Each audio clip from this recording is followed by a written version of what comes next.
I've been making pickled beets for quite a few years now, and I want to share my recipe with you. So I'll show how I harvested these beets and prepared them to this point. These have been heated and the skins have been slipped off them. I'll show how I did that here. It's finally time to start harvesting beets, and they're looking pretty nice. So I'm going to reach in and grab some now. I'll try to do this with one hand. See if it'll focus down there. Here we go. We're going to pull it and we'll take a look. It's magnificent. Love pickled beets. This is my bigger beet patch. Looks like I've got some caterpillar damage on some of the leaves here. But I'm not going to eat the greens. I'm just going to reach down in, try to get some more beets. If we can see down in there, they look pretty good. We're going to take the bigger ones and leave the smaller ones for later. And grab. That's beautiful. It's perfect size. Got a bushel basket full. I need about 20 to 40 good beets for my recipe. I'm just going to keep cutting them.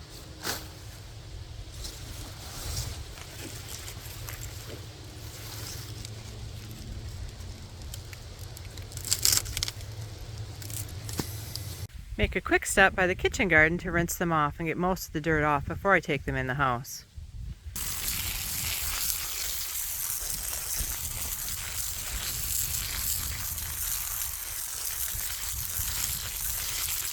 That's much better. Most of that garden dirt is off there now. You don't want to be washing that kind of dirt down your kitchen sink, so glad I stopped at the kitchen garden. So I placed the beets in a sink for a second rinse to try to get more of the debris off. And then I'm going to put it in the cook pan. I have moved the beets into a deep stock pot and I'm going to bring it to a boil, and we're going to let it boil for 40 minutes to soften the skins and to cook the beets. Once your beets are done cooking, you want to drench them. You want to quench them in a cool water bath to help release the skins off them.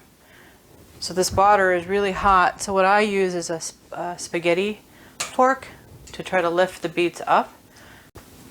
And then I place them in a cold water bath.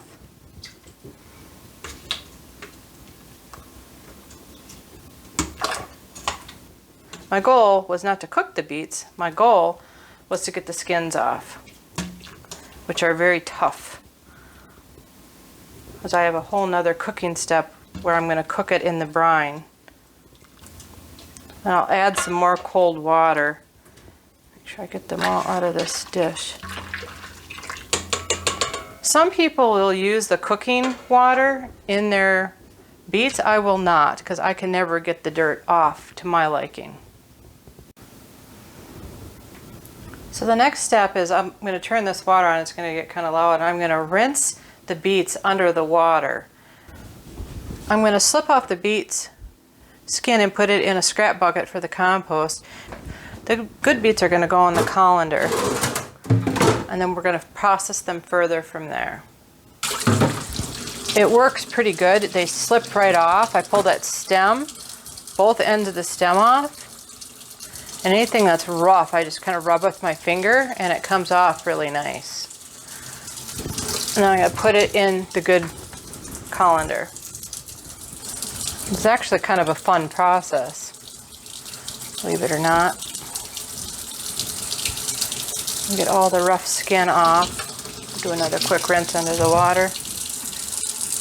So once you have the skin slipped off the beets, then what we're going to do is create the brine, and then we have to get that heated up into a boil, and we will add sliced beets back into the brine. So here's how we're going to do that. For my brine, I'm going to use 2.5 cups of apple cider vinegar,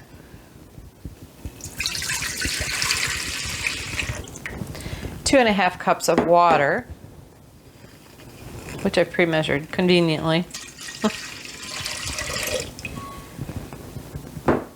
1 cup of white granulated sugar,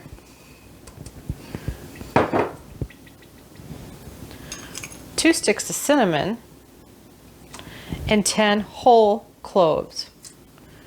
So we'll take this to the stove and get it cooking. So handling beets is a very messy job and it can stain your clothing. So I've decided to put my apron on. Beets are beautiful. You don't want them to be mushy, you want them to be firm. We only cooked them for 40 minutes, just enough to get those skins slipped off. And we want them to remain firm because we still have some more cooking to do in the brine. I'm only going to be using pint jars, so I'm going to cut these a little smaller so they'll go through a narrow lid easily. So I'm just going to slice them up. And then on the stem that's in there, I'm going to remove that little stem and I'll put that in my recycling too. Remove the stem to begin with. And then again, I'm just going to quarter these up.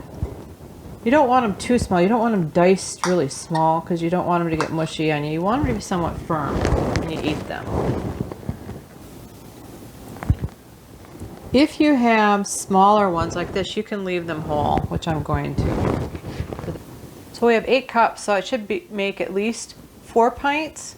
So there's 2 cups in a pint, including broth. So I will probably sterilize additional jars, I usually do, so that make sure I have enough on hand. I'm going to go finish the brine and I'll be back. So now my brine is coming to a boil. I'm going to add my beets in here. You don't want it to boil extra because it will lose the water that you need to cover it.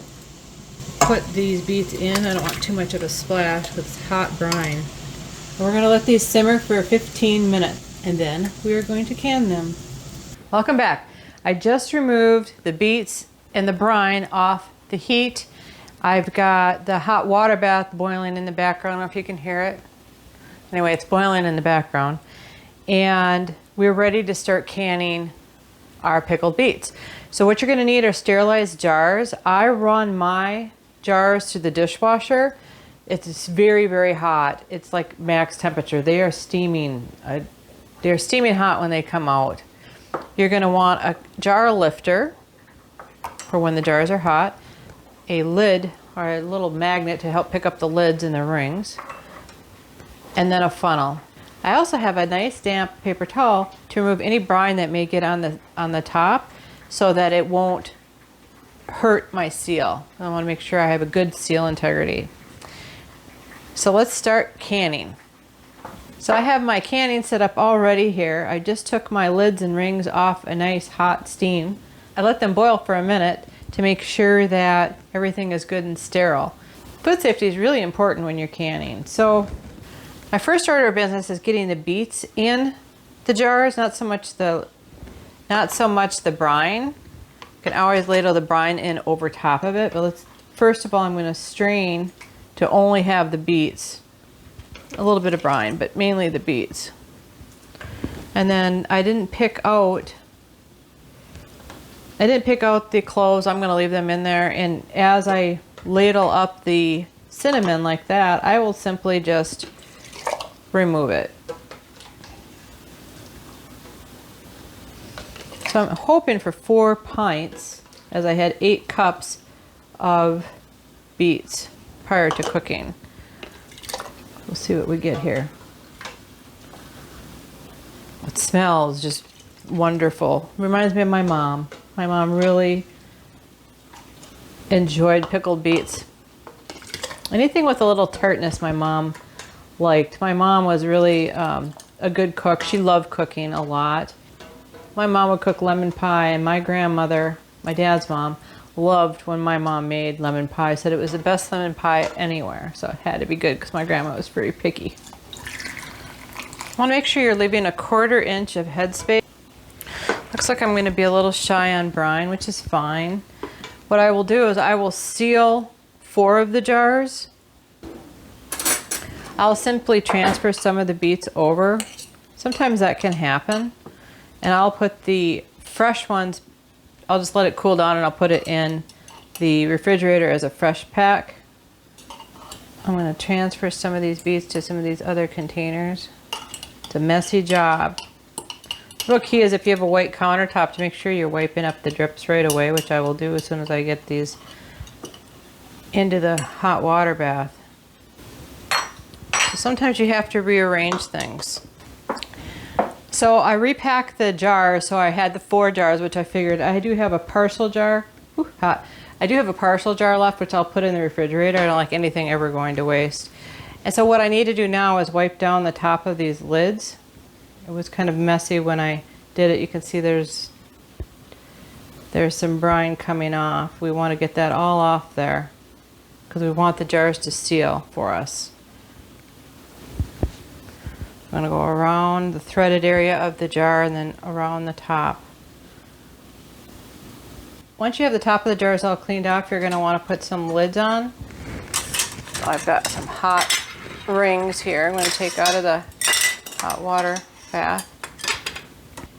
You're going to want to place your lids on. Try to seat them somewhat. And I did boil these for at least 1 minute to loosen the rubber that's in there that helps them seal and to help sterilize them a little bit. And then we're going to go into a hot water bath for 15 minutes because they're pint jars. If it's a quart jar, I do a hot water bath for 18 minutes. But on something that is a pint, I only do 15 minutes. And the jar is going to be hot. So I'm going to put a hot pad on here, or hot glove on. I'm only going to finger tighten the rings. You don't want to crank it down too much because the air needs to escape. Again, I'm just finger tight. I'm going to move these into the hot water bath. I'll zoom the camera in so you can see. So you can see the hot water bath is boiling. And what I'm going to do is lift the jars. That's what I use the jar lifter for. And put these in the hot water bath. I've got a lid underneath that one. I'll have to get out of there. So there, I've got all 4 of them in there. I'm going to set the timer for 15 minutes. Probably clean up the kitchen and we'll be back in a couple minutes. So it's been 15 minutes and I've removed the beets off the heat. Now I'm going to pull them out of the water bath, just dumping the water off a little bit. I'm going to get these out. Once you finish the water bath and you remove them, you'll hear a pop. Sometimes it's immediately, sometimes it's within the hour. And what that means is that the lid is fully sealed, it's sucked down and it's fully sealed. These ones have not popped yet. They might pop while I'm still talking, which is always kind of a fun thing. I've been in bed at night after I've canned late at night and I can hear the pop and I'm like, oh good, they sealed, because you just never know, you know? So what you want to do with the beets is once the lids have sealed, they've popped and they've cooled for 24 hours, you want to document on top of the lid what date you canned it so that when you go check your pantry down in the future and you come up with a jar of beets way in the back that you haven't seen, you can say, when did I do that? Oh, I dated it, so I know. That's right. Make sure you do that. Don't forget that step. If this video is helpful, give us a thumbs up so YouTube knows to share this content with others. Also consider subscribing so you don't miss any of our other great videos. Thanks for stopping by. Have a great day.